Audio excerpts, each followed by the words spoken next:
Welkom bij een nieuwe aflevering van de podcast Haarscherp. I woke up maybe a half hour before it was done. Yes. And then I was talking to the doctors. Oh, it's already done. We're like, oh, we're almost finished. I said, really?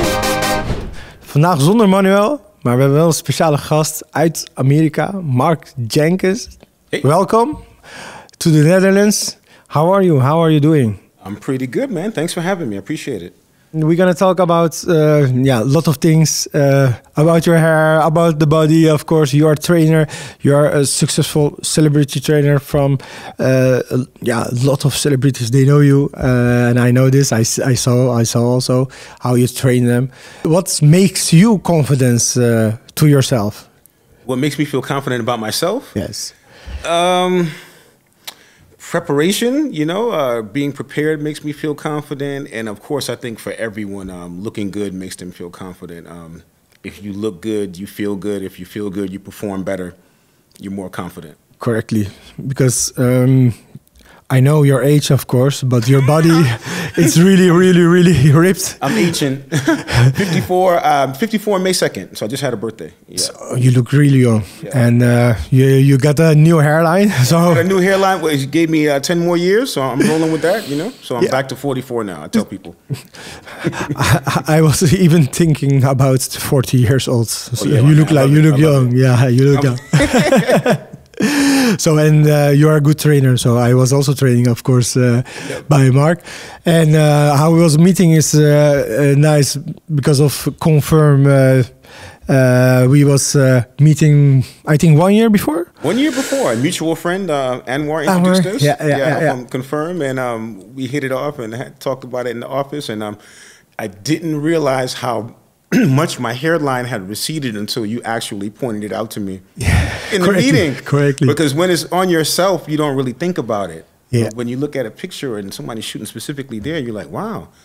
Yeah. It did go back a little bit further than I thought, yeah. Your hairline was a little bit like 2-3 centimeter to the backside. Yeah. And what we was talking about, because you have also afro hair. Afro hair is one of the the masterclass of the hair transplant, and I was curious about how they do in the United States, and you was telling me a lot of things. Yeah, in the States, African Americans usually do not consider getting a hair transplant because of the terrible job that they actually do on African American hair. So I was quite skeptic when you said you could do something to my hair, but wow, man, everybody's telling me how natural it actually looks, and yeah. I'm surprised at the result myself. Can't believe it. It's really amazing. Yeah, it's because I don't see you also for a long time, and you look totally different. When you have the good hairline, I think you look much more like 5 till 10 years younger. Yeah, how you feel? And I think it's important for me to come on here because a lot of men are hesitant to talk about,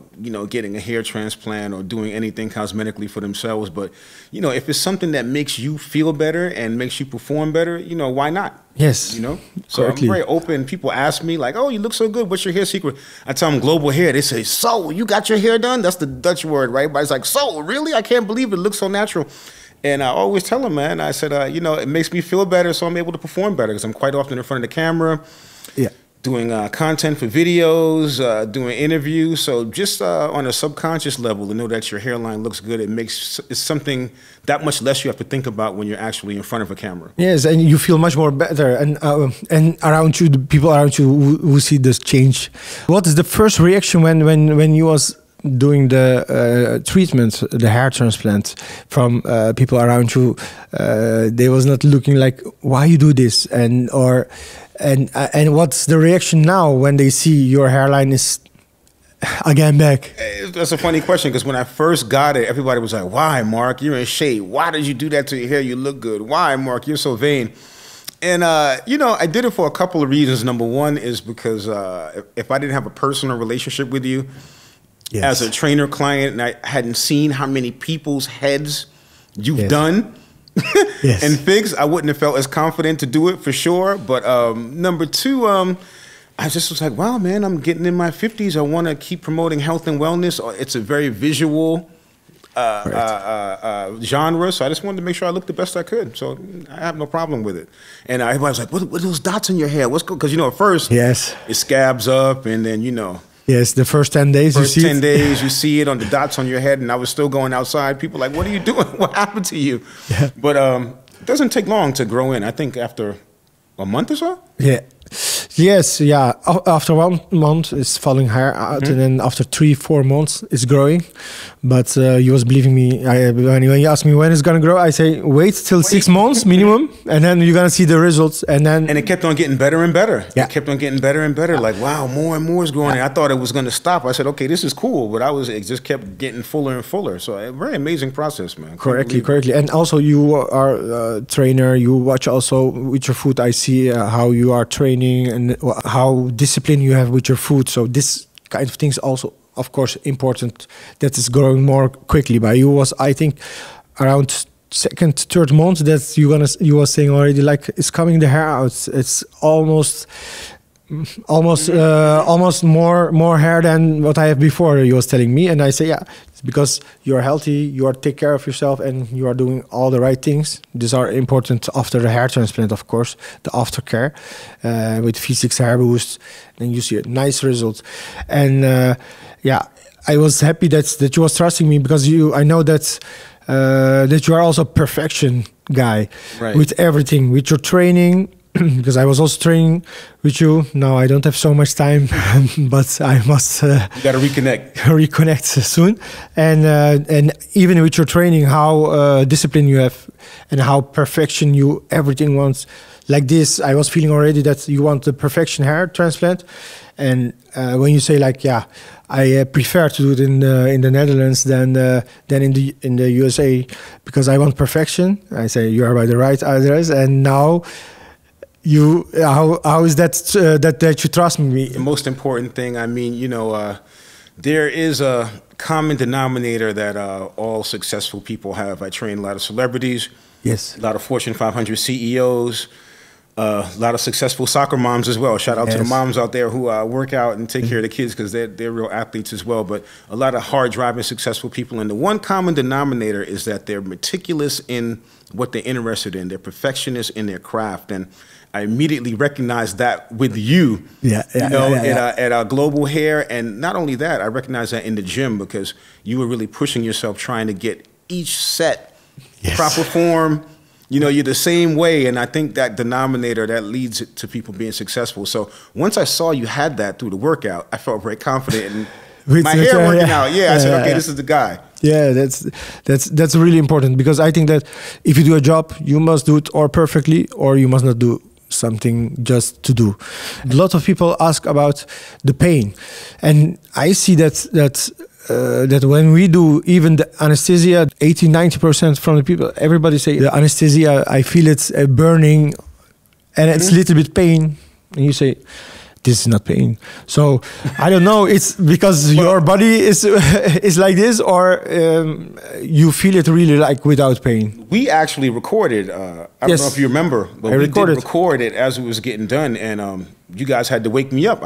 You were sleeping with the anesthesia. I fell asleep. I got you did the thing right. I woke up. I was like, "Are you finished already?" This so right? so far. So it's actually on tape. iPhone tape. Correct. So there was no minimal pain. I woke up maybe a half hour before it was done. Yes. And then I was talking to the doctors. It's already done. We're doing. Like, we're almost finished. I said, really? Fell asleep.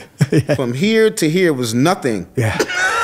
Was back. So I was lining it was all the way back. I was getting the, if you guys are American, the George Jefferson. Correctly. When he gets the hole right in the middle. I was on my way to having nothing right in here. This was all the way back. So I was getting a haircut to line up the sides with the back. So it looked quite funny, actually. Now that I look at the pictures. Yeah. But when it's happening to you, you're just like, okay, Yes. That's what it is. So all of this is like new hair. Yeah. Other than, Correctly. And it's better than when I was younger.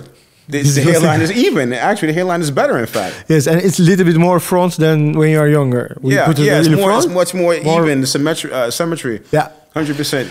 Correctly. You remember that in the clinic, you was telling me something really nice. Like, the first thing you say, it's your body, what you must take care of yourself. with training and to be healthy, to have the self-confidence. But also your hairline, you was telling me that you're going to feel much more good. I know a lot of clients who are waiting 9 years, 10 years, 12 years to do it. What advice you can give from the operation till the results? Because you was already a confidence person. Right. But you feel also that it's now much more next to your body? Everybody has insecurities no matter what they look like or what level. That's what I think makes us all human. We have our little insecurities. But in a wellness perspective, right, you have your physical wellness, you have your mental wellness, you have your social wellness, you have your financial wellness, you have your intellectual wellness. All of these pillars of wellness, except for the intellectual, perhaps, or all of these facets, your appearance has something to do with it. Your appearance affects your mental wellness. It has an effect on your financial wellness, whether you believe it or not. You're meeting people for the first time. You're an entrepreneur. You're in sales. You want to make your best physical impression. Yes. You know, your social wellness. Yeah. You know, you don't want to be aged out, looking older than you actually are. So your appearance, which is an interesting component, it has so many factors in your whole wellness scheme. I would tell somebody to invest in just like working out. You know, you're working out, you're taking care of your vessel that houses your spirit, man, so you can look better, so you can get social benefits, so you can feel better, so you can have more confidence. I don't see anything different.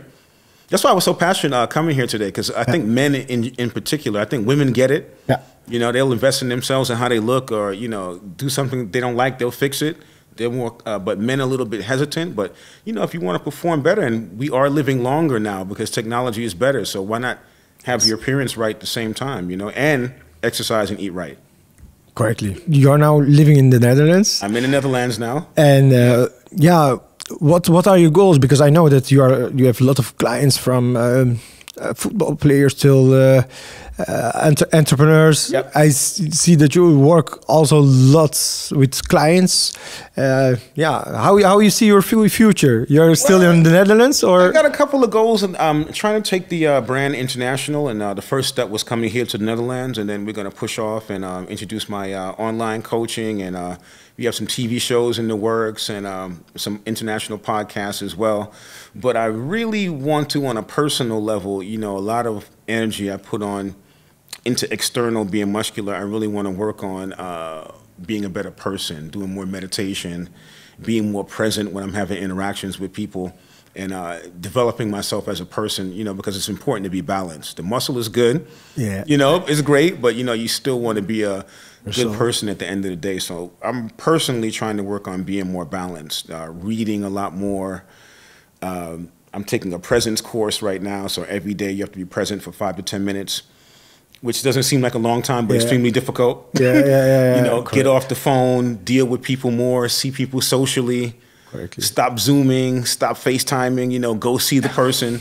So on a personal note, I'm really trying to get that done, and that just comes in with the hair. You feel I'm more apt to do that now that I feel confident about the way I look, so it all works together. Yes, nice to hear.